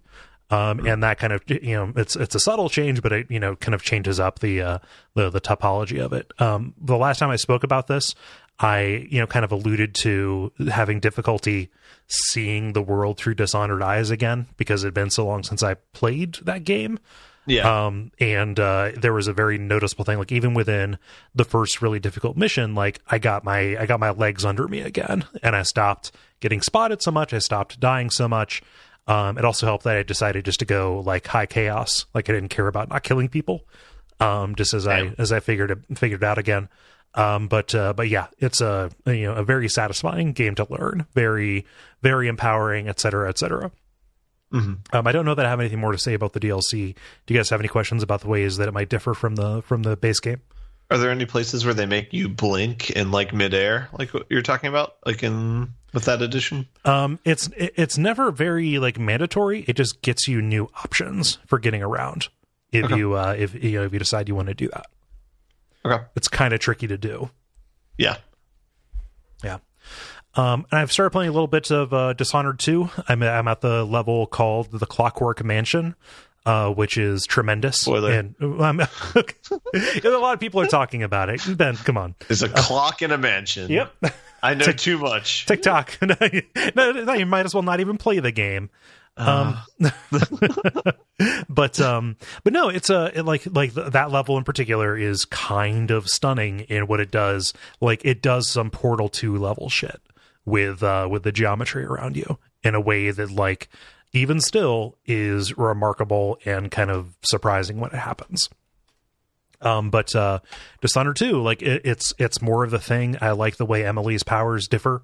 I was worried that it was, not going to have a kind of a noticeable impact, but like I'm playing Emily low chaos, trying to kill as few people as possible. I don't think I've killed anybody yet. I've been very fastidious about reloading. This is kind of a cool thing. They in the pause menu, they give you the ability to quick save and quick load on the triggers. So like holding the right trigger, down for a certain amount of time will just do a quick save. And then you can do a quick load in the very same thing by holding down the left trigger, which is amazing because any PC style game on a console, they'll just make you kind of go in and use the regular save interface. But the fact that you can just kind of fire off these things feels like, oh, why didn't anybody think of this before? Yeah. Nice. Yeah. But yeah, it's cool. I mean, we're going to talk about it at length, coming up in, Watch Out for Fireballs here in a few weeks. But, yeah, I would recommend it. Dishonored or the second one? Dishonored 2. We've already, I thought this is a retro podcast. Is 2016 retro now? You and the rest of the internet. No, we've made it very clear. This is an exception. This is very much just kind of we used to call these watch out for lens flare. When we covered Dishonored 1 like a year after it came out. less than a year under the same thing. We're just doing it because it seems like it'd be fun. We thought it'd be good. Yeah. Wait, you guys do fun things on the podcast? Oh, wait a minute. We're supposed to be having fun doing this? Oh man, this changes everything. I need to go think about it for a minute. Yeah. But yeah, not as dark as Dishonored 1 is. Like it's not as fucking bleak. The place that you're in. Granted, it is horrifying. Like the surrogate for the rats in this are these things called blood flies. Jolly spoke about these, but man, oh man, they build wasp-like nests, and they're kind of gigantic and bony flies. Man, I don't like bees. I hate bee nests. It's not quite as extreme as David with spiders, but yeah, it's kind of tickling a very unpleasant nerve for me. Yeah. I don't know. The bee nerve. So the world being less bleak, is that a result of, or like story wise, does that feel like a payoff of your actions from the first game? Like, hey, I actually did make the world a slightly better place by everything I did. Decidedly not. Like I think the canonical, or at least the preferred ending of Dishonored 1 is high chaos, where like the outsider is exerting influence and like the rat plague gets worse. So. Huh. And also, that seems questionable. Yeah. But you are, in a different part of the world, like a different part of the empire, Karnaka or something like that, where Koro was born. It feels like it's a conscious decision they made to make it less oppressive. But I also feel like that was a kind of a perk of the first Dishonored. Yeah, I don't know. I said that would be short, but it totally wasn't. Ben, I'm curious what you've been playing. So let's see. I'll start with old stuff. I got Rocket League. I got Darkest Dungeon. Whatever. Over the Christmas season, I showed the game Inside to one of my friends. Ooh. And watched my friend and his wife play it for maybe 2 hours, which is like half the game. But that's the Limbo clone, right? I mean, the Limbo sequel. Yep. Or either way, Limbo with color. That's what I, But yeah, it's just a super polished game. Like I'm pretty. That's a pretty solid number 2 game of the year for 2016 for me. Yeah. So, that was just a pretty game to watch. Anyway, the other thing I have is just a little one is I had played episode 1 of Batman the Telltale series because it was free a couple weeks ago. And it is a Telltale game, tried and true. There's a lot of dialogue options. A lot of people remember what you have to say, and that may pay off later. It was interesting. I don't know if I'm going to go full hog and get the entire thing or not. Mm-hmm. I'll probably wait like a year and maybe I'll see it on sale and get it then. Yeah, it'll be like $12 in the spring. Yeah. One thing I noticed, I know a lot of people complained about performance bugs. I didn't notice anything like that, but there is one bug that I came across which was very unsettling, where one of the skins for a person's face just was not loaded. Oh no. So you could see the person's eyeballs, but there was no face. So it was pitch black, and so it was very unsettling. Yeah. So that definitely took me out of play for the scene that occurred in. But other than that, it was fine. It makes sense for Two-Face to have a protege named No Face. Oh, yeah. The increment by 2, I guess, around here. Well, where do you think he got his second face? But yeah, so it sounds like, I mean, you've seen those Assassin's Creed screenshots of basically the same thing. It's like just the eyes with kind of like the reds around them and also the mouths floating in space under the cowls. It's very upsetting. Yep. It is. So I don't know. That's all I got. Yeah. Like, is the story interesting at all? I mean, it's Batman. If you've seen like Batman Begins, or if you've seen the animated series, I mean, it covers that. Are you playing the origin story? No, I don't know. Oh, okay. You are already the Batman. That's good. Yeah. But there's I will spoil one choice. I don't think it's like a big choice or anything, but there's at one point you're Bruce Wayne and somebody notices that there's she says, "Is that blood on your collar? Because it looks like you have that from like your wounds from being Batman." And you have a choice of saying like, "I cut myself shaving." Like, "Oh, that's wine, I think," or that you can just be silent. So one thing is you can just be silent at any point in time in this game, which is something that I didn't really realize until I'm retelling it now. But you could just do a silent run through of this game if you wanted to, probably. See, I'm kind of disappointed that one of the options wasn't just "I'm Batman." At any point in time, you can say, "I am the Batman." It's just omnipresent on the screen. Like you could press it like the Jason button in Heavy Rain. Interrupt anyone, and then just non-standard game over. Time paradox, yeah. Huh. Yeah. That's pretty funny. They did that. Yeah. They gave you the silent option in Walking Dead as well. If you just don't press anything? No, it's usually just like a dot line at the bottom. Which does it also do that if you time out? Maybe. Because I'm pretty sure, because that's why I stopped playing, is I couldn't read fast enough. I always got the don't say anything option. Huh. Yeah. It was often. I mean, there's no right answer. It was often an advantageous thing to do. Well, there's certain instances where you have to make a choice for something, I think, or it'll just pick randomly, I believe, right? Yeah. Well, like the big choices will be like press the left trigger to save this person or the right trigger to save this person. Like it like very clearly stops. It doesn't stop. It like very clearly like puts up like, hey, this is a for reals one, not just a style choice. Mm-hmm. Yeah, in a game that is built on the player making those choices and feeling like they're affecting the way things play out, they need to stay away from the Army of Two style, like either choice is going to twist unpredictably in ways that are completely unrelated to any knowledge you had ahead of time. Yeah. Except for the last one, which is just very, very dark. Yeah. An Army of Two? In the sequel. Oh. Mm-hmm. The last one is basically either kill your co-op partner or blow up Shanghai. Pretty crazy. Mm-hmm. Yeah. David, how about you? Sure. I'm trying to think where was I in Darkest Dungeon last time? You had like some level 6 characters. Yeah, so I've been going through and I've kind of been cleaning up the first tier of bosses. So I think it's like there's three difficulty levels for missions, and I believe each location has two bosses for each difficulty. So I basically have wiped out all the bosses for the first tier of difficulty. I don't know. Overall, the game still continues to be pretty good. Although there's a dramatic difficulty spike with the highest tier of difficulty. I feel like this is more a game it's kind.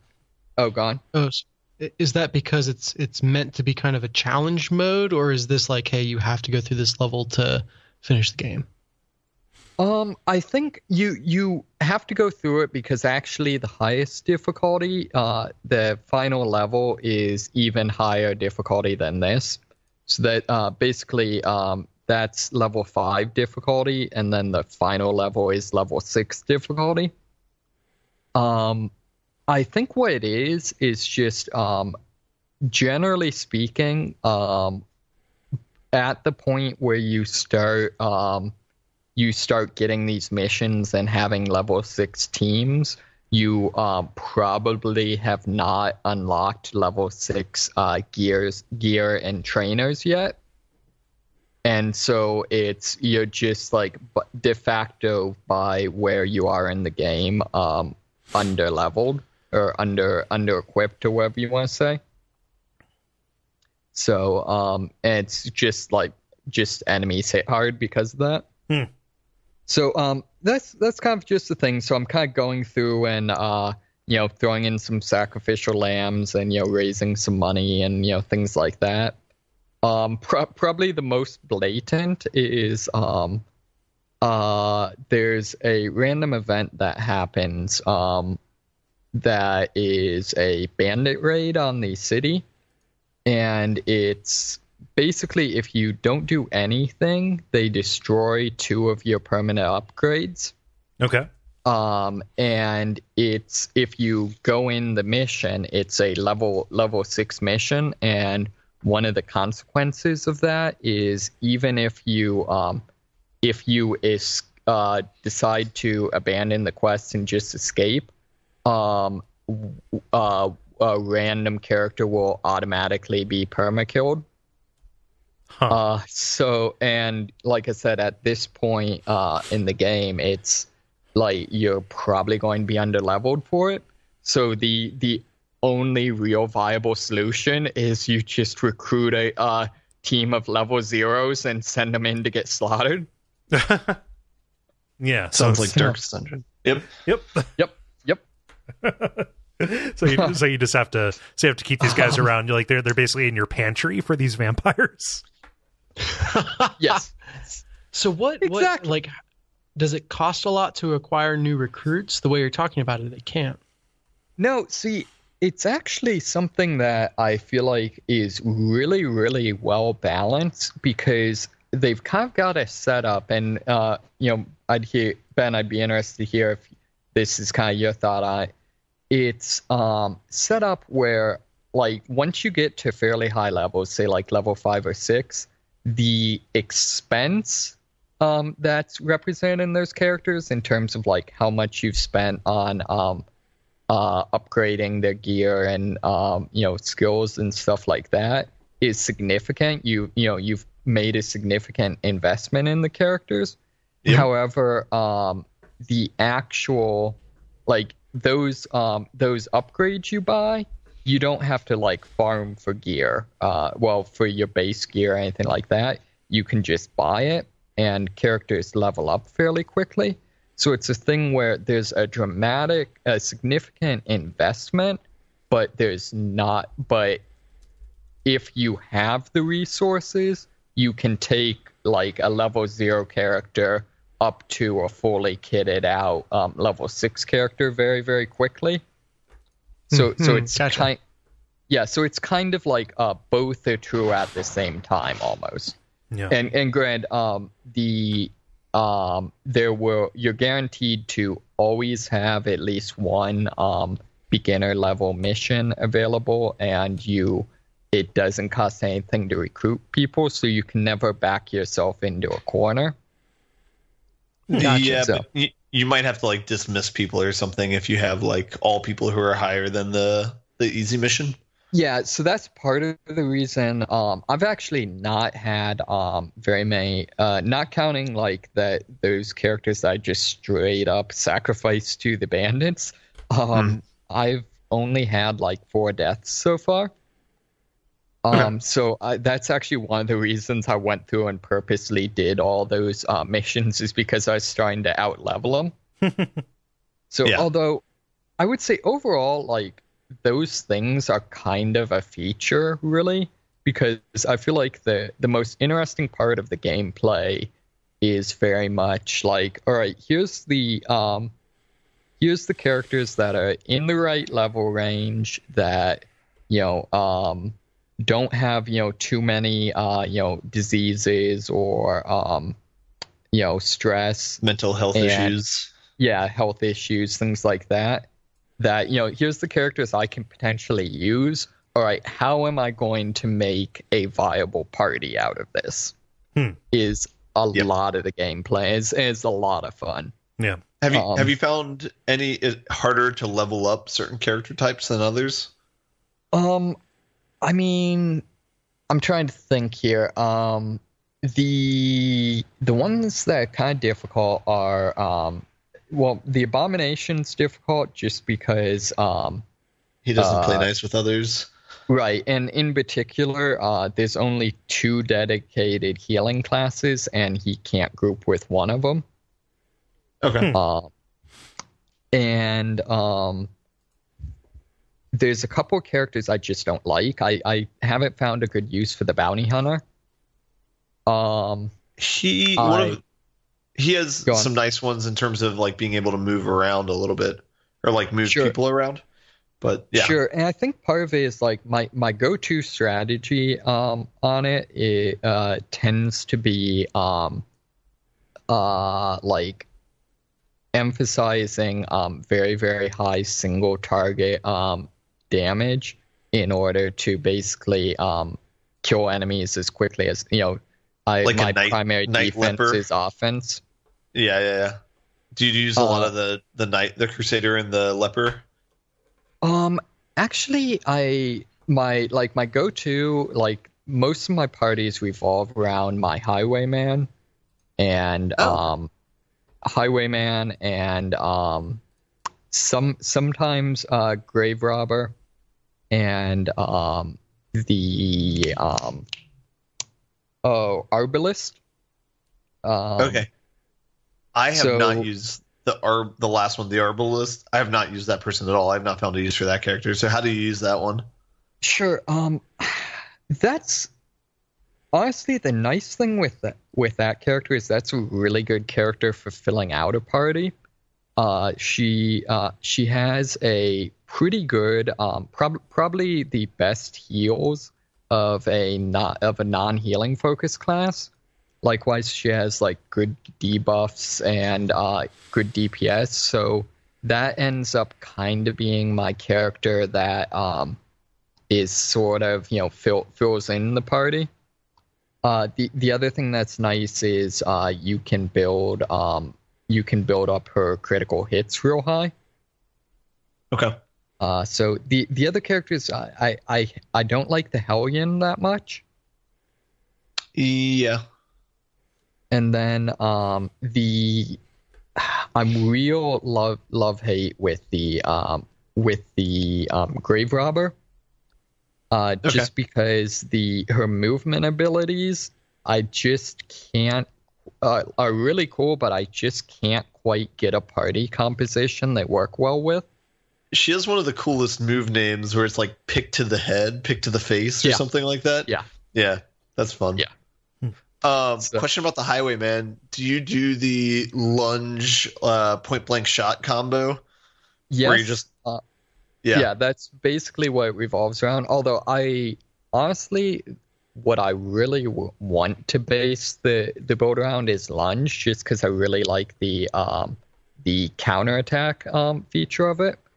So I'm trying to build up, figure out a good way to have another character move up and move him back. Like okay. Yeah.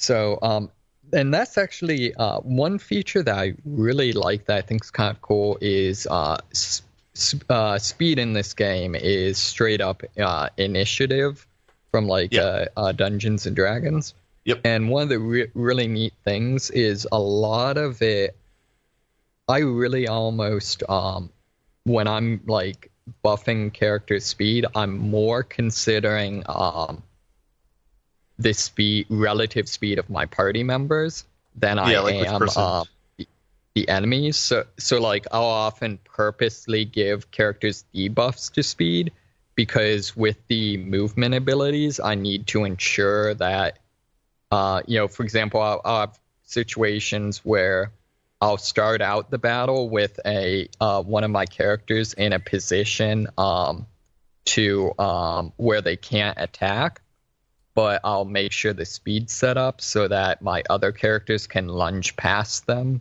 in order to they'll be able to. Yeah, stuff like that. Yeah. So. Yeah, I think that's one of the fun aspects of the game is trying to figure out like how combinations of people can work together to get like kind of like a cycle of attack going, Mm-hmm. Yeah, exactly. So, kind of a fun story.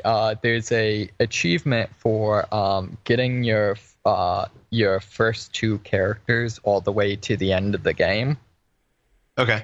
And have you beaten this yet? Have you gone through the darkest dungeon yet? I have not yet. All right, I haven't either. I just wanted to make sure we didn't. Yeah. Sure. So Matt, are you scared? Well, no, it's just I can't kill all my level 0s and 1s quickly enough to get enough money to level up my 6s. The pyramid demands more sacrifices. And so you start out with a highwayman and a crusader. That kind of your first things. And my very first party wipe, I lost my highwayman, which locked me out of that achievement. However, there's a random town event where some of your characters can come back to life, and you can basically choose one character to return to life. So I was able to bring him back, and I'm now back in the running for getting that achievement. Nice. So I just thought that was really cool. Yeah, that's one thing that's cool. I don't know if I mentioned this before on episodes, but there's a random event that happens in between each of your dungeon crawls, and it does seem to be pretty deep because I continue to see new ones, even though I played the game for like 20 to 30 hours. Yeah, I think and I like the fact that there's art associated with them, so they'll make like minor changes to the town. Although the one for the the flagellation like rooms or whatever is really It's a bunch of like blood pouring out on the town, right? When they're cleaning out the flagellation rooms. Yeah, it's like people do not have that much blood. In this world, they do. Unless they're either really doing devoted. it very, very right or very, very wrong. Well, they had to bust some blood in. It's kind of like when you're playing guitar on the street for money. You don't just put an empty case out there. No, you seed it a little bit. Yeah. Yeah. So Ben, hearing David talk about all the things that he likes and the finding a way to make your squad work and everything, would you recommend him going to XCOM at all once he's done with Darkest Dungeon? I'd recommend anyone playing XCOM. XCOM's great. Yeah. So, but it sounds like there's a lot of commonalities. Yeah, there's a similar management system where you have to try and figure out how teams work together. I would say Darkest Dungeons might even be a little bit deeper because they have like 12 options as opposed to 4 options, if that makes sense. Yeah, that might be a bit unfair since like you can play around with the upgrades of the people within XCOM, but I still think Darkest Dungeon has more variability. But that said, I might like XCOM better as a game. So yeah. So to segue from that, the other game I've been playing a lot is actually Ben sent me for Christmas Halcyon 6, which is kind of XCOM in space, which is kind of ironic, but space doesn't come to you in this one. You're the aliens in it.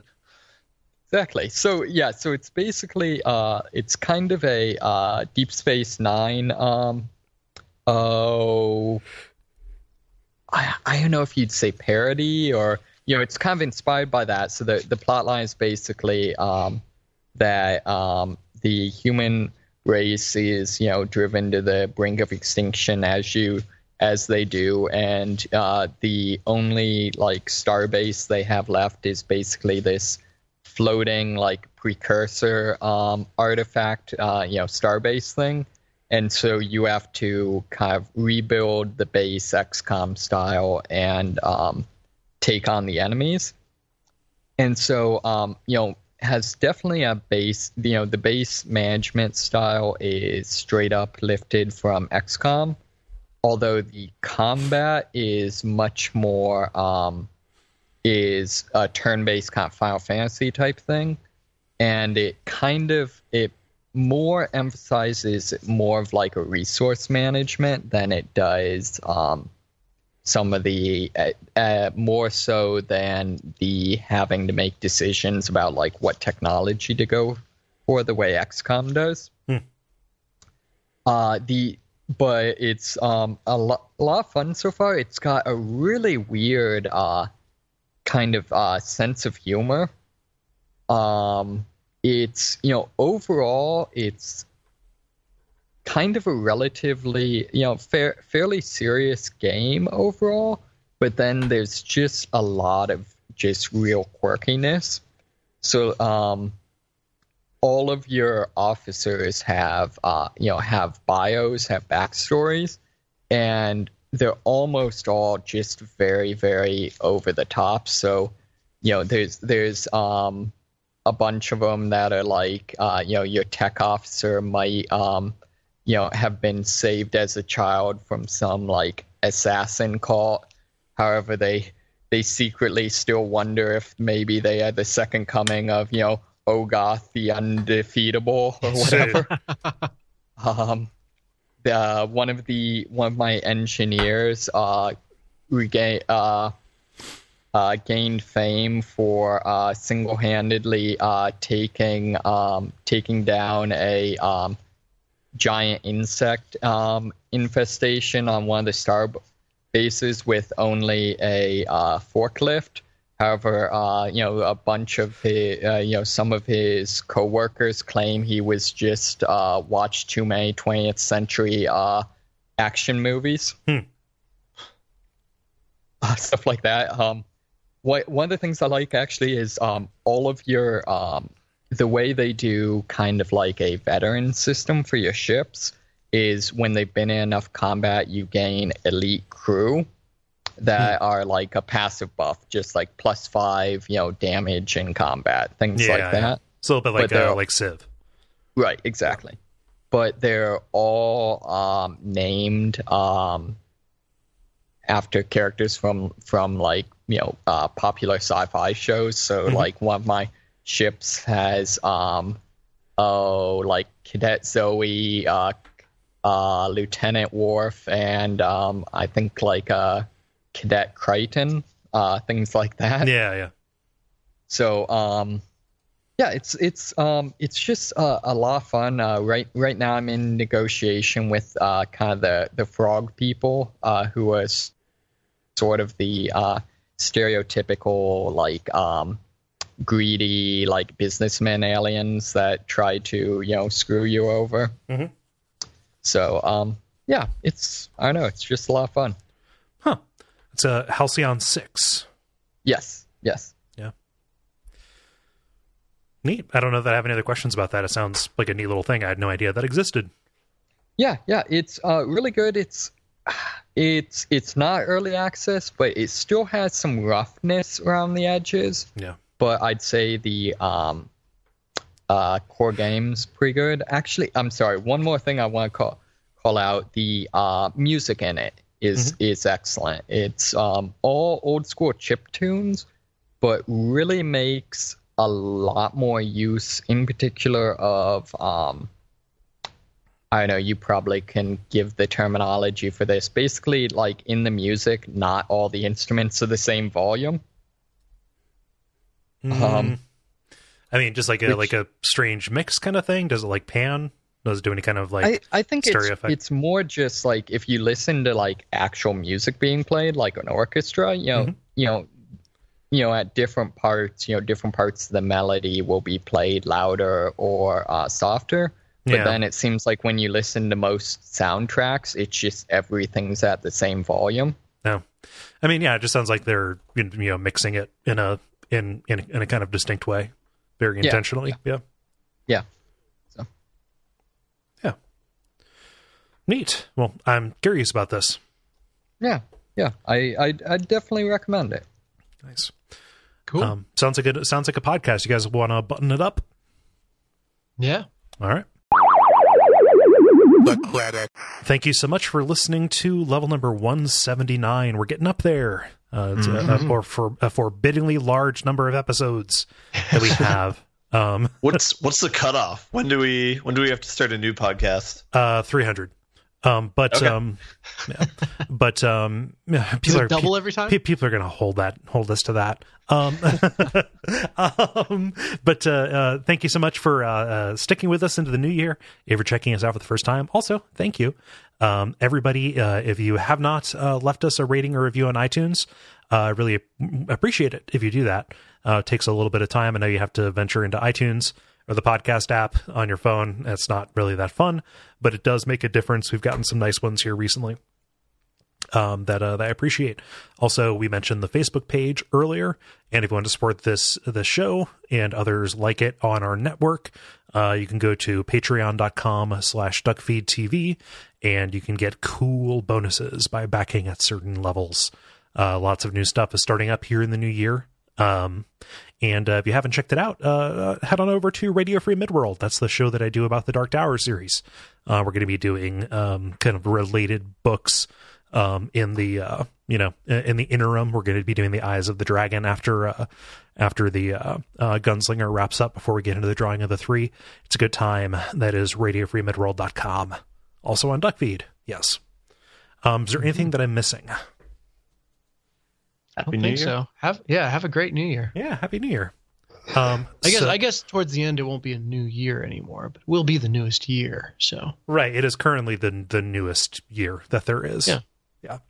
And if you're listening to this in 2018, I hope that's great as well. Yeah. Welcome. I'm glad you discovered us and decided to do an episode dive. Happy whatever year it is. Yeah. So I've been Kole Ross. If you celebrate years. Yep. Fix it in post. Yeah, we don't want to be yearist. So I've been Kole Ross at Kole Ross on Twitter. I've been Dennis Furia at DFuria on Twitter. I've been David Mysmith at Mysmith777 on Twitter. I've been Ben Merkel at Merkelizer on Twitter. And stick around for some titles.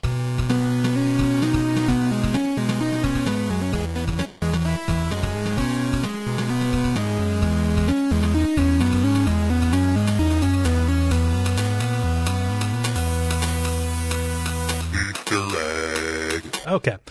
Dennis, what you got? I did bad. I did not write a thing down. Okay. David, you got anything? The only one I had is Pulled Into the Granite Zone. Okay. So I have that as well, but I simplified it to just the Granite Zone. Okay. Unless somebody makes a compelling case for the longer one. I think it's fine. Okay. Ben, what you got? I got 3.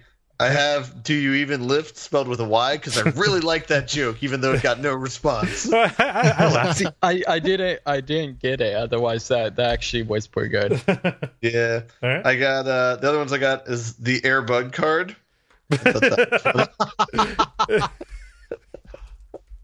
And then I got that cat shits on point. Okay, I don't think we can do a... See, I felt self-conscious when I said that. I thought somebody was going to call me out on it, but I'm happy you waited until just now.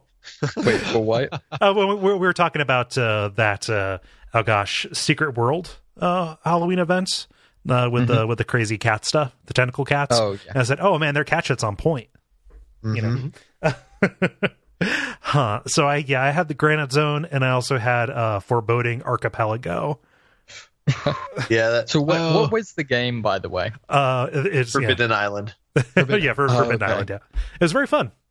I wrote down Foreboding Archipelago in what to talk about for games, but then I forgot to talk about it. Oh yeah. That's a half write down. Yeah, we can save that for later. It's a very interesting game. Yeah. So, does anybody have a strong feeling one way or the other about any of this stuff? I'm probably going to veto that cat shit's on point, because I don't want to put a swear word in the title. Just because it'll be censored on iTunes, and it's kind of bullshit. Right